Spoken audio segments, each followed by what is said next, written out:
When are elections going to be held in Eritrea? There were elections scheduled for 2001. They didn't take place. When is that going to happen? What elections? Elections in Eritrea. We will wait for about 3-4 decades until we see genuine natural situations emerging. Since gaining independence from Ethiopia in 1993, Eritrea, a small nation in the Horn of Africa, has been tightly controlled by President Isaias Afwerki and the People's Front for Democracy and Justice. The government has faced widespread criticism for its harsh authoritarian rule, human rights abuses, and refusal to hold elections. Political opposition is silenced, dissenters are jailed without fair trials, and freedom of speech is severely restricted. The regime enforces its power through mandatory and indefinite military conscription, alongside crackdowns on any form of opposition. International bodies like the United Nations and human rights organizations have repeatedly condemned Eritrea for arbitrary detention, torture, and severe limits on civil liberties. Human rights mechanisms such as extrajudicial killings, torture, and inhumane or degrading treatment, sexual and gender-based violence, forced labor, enforced disappearances, and arbitrary detention. The complete lack of action by Eritrean authorities over the last 2 decades to address the country's troubling human rights situation is a matter of a governmental policy. Despite these criticisms, the government has maintained its grip using military and security forces. Eritrea's repression even reaches beyond its borders, affecting Eritrean communities worldwide. In response, a new movement called the Blue Revolution has emerged. It's led by young diaspora members and recent refugees, symbolized by a blue flag. Their goal is to challenge the regime and push for democratic change in Eritrea, aiming to bring about significant reforms amidst ongoing international scrutiny.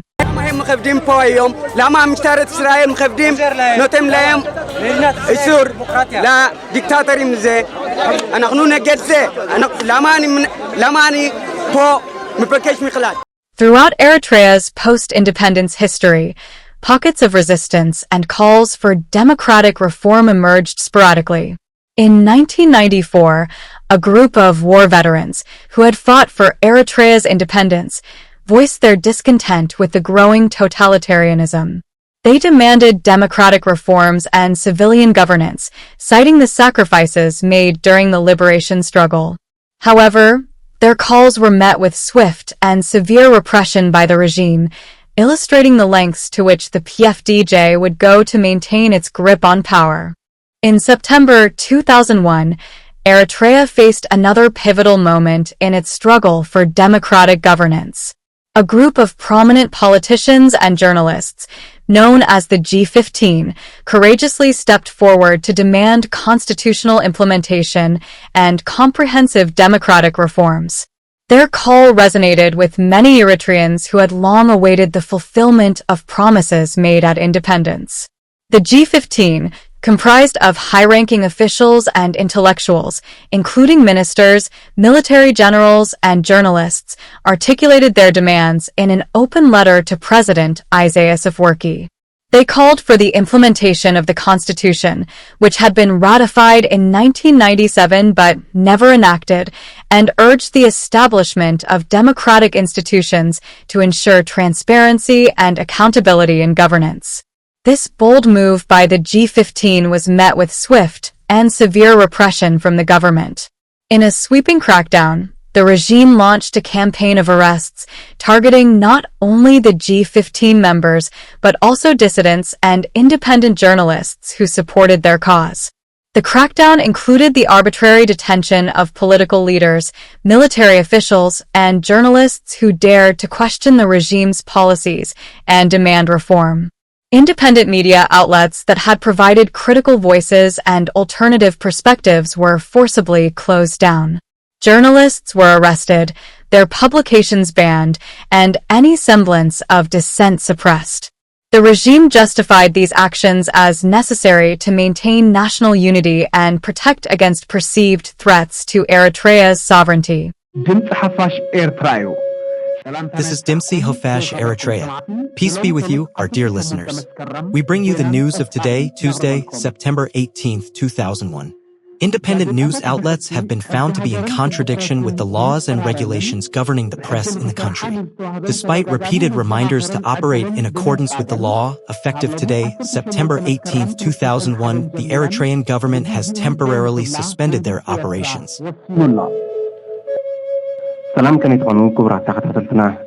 Greetings to all our dear listeners. How are you today?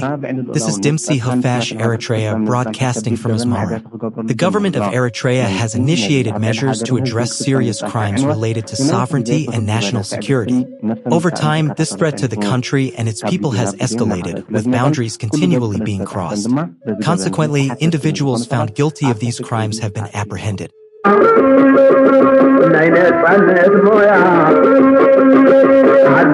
The international community swiftly condemned the Eritrean government's actions. Human rights organizations, foreign governments, and international bodies expressed outrage at the crackdown on free speech and political dissent. Calls for the release of political prisoners and the restoration of press freedom echoed across global forums, yet within Eritrea's closed borders, the regime's grip on power remained firm. The crackdown on the G15 and independent media marked a turning point in Eritrea's political landscape. It underscored the regime's intolerance for dissent and its determination to maintain absolute control over the country's political and social spheres. Despite international condemnation and calls for reform, the Eritrean government persisted in its authoritarian practices, further entrenching itself as one of the world's most repressive regimes.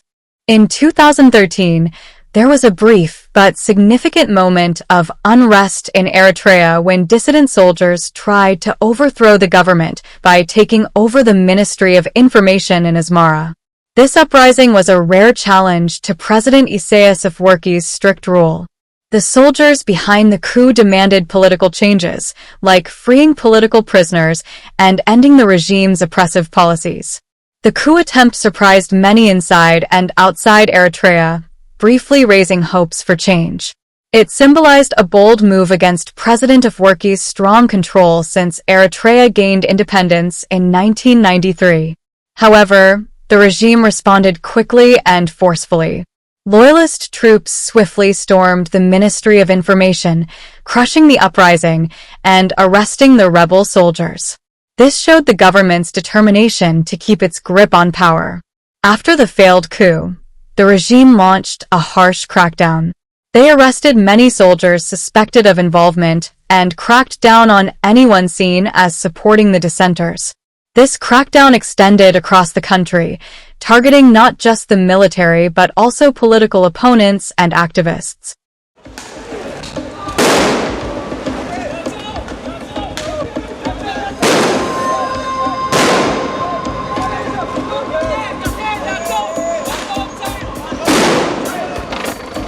The regime extends its influence far beyond its borders through a systematic strategy of transnational repression.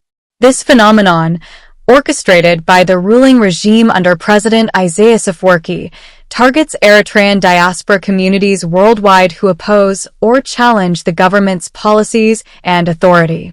Through a network of embassies, cultural events disguised as celebrations, and coercive measures like mandatory taxes, Eritrea's government maintains control over its diaspora, stifling dissent and enforcing loyalty to the PFDJ, the sole legal political party in the country. This report explores how Eritrea utilizes festivals, militia groups, and international intimidation tactics to suppress opposition voices, illustrating the profound impact of its policies on Eritreans abroad and the global community's response to these activities.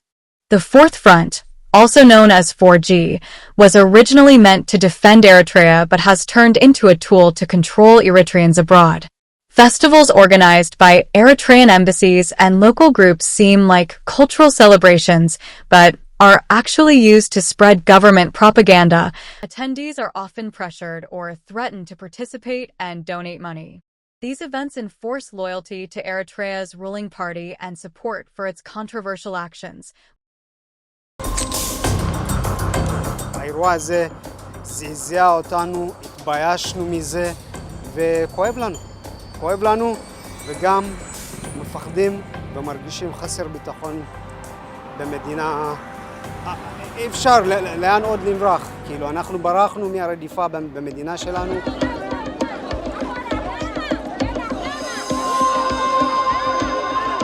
Like military interventions in places like Ethiopia's Tigray region. Events like the riots in The Hague in February 2024 and violent clashes in Tel Aviv in September 2023 show how tensions can boil over at these festivals. These incidents highlight the deep divisions within the Eritrean diaspora and how governments like in the Netherlands and Israel are starting to question Eritrea's influence.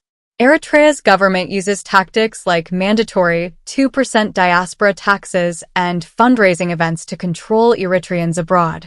Supporters of the regime in the diaspora spread propaganda and intimidate pro-democracy activists. The conflict in Ethiopia's Tigray region from 2020 to 2022 intensified these activities, creating even more tension within the community. Eritrean troops fought alongside the Ethiopian military and allied militias during a 2-year conflict against the Tigray rebels. They have been accused by residents and rights groups of widespread abuses, including rape and killings. Afwerki dismissed those allegations. Everybody talking about human rights, violations here and there, rape, looting.